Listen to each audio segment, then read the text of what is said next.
corps, on inspire, on ouvre.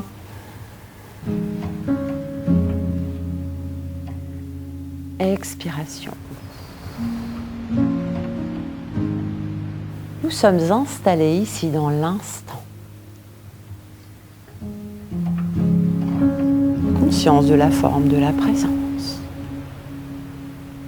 Là aussi, prenons conscience de notre capacité à adapter.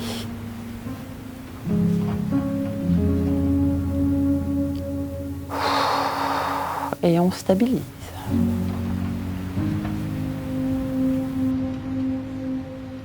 L'objectif principal, c'est de proposer des actions collectives sur la thématique prévention santé à des seniors âgés de 60 ans et plus.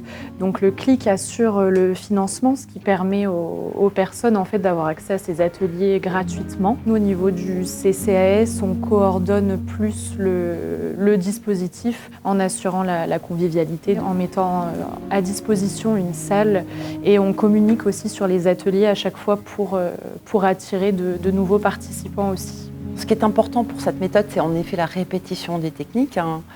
Moi, à la fin de chaque séance, je les invite à mettre en place un certain nombre de choses à la maison, et des techniques de respiration, d'être plus attentif à soi, à son corps, à sa posture. Ce sont des choses extrêmement simples et surtout adaptables en toutes circonstances. Sur les 2-3 premières séances, il y a des gens qui vont s'exprimer de façon qui sont très à l'aise dans le groupe et qui s'expriment très facilement, d'autres moins. Et au bout de quelques séances, des gens complètement timides et en retrait sur les 2-3 premières séances vont commencer à prendre la parole. Et ça, c'est un super indicateur. On dit, OK, il y a vraiment cette bienveillance globale, le respect.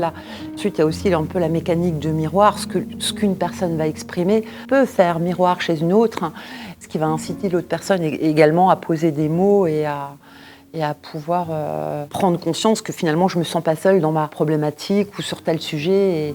Et donc c'est vraiment très enrichissant d'avoir ce levier du groupe. C'est toujours intéressant de travailler sur soi, quoi.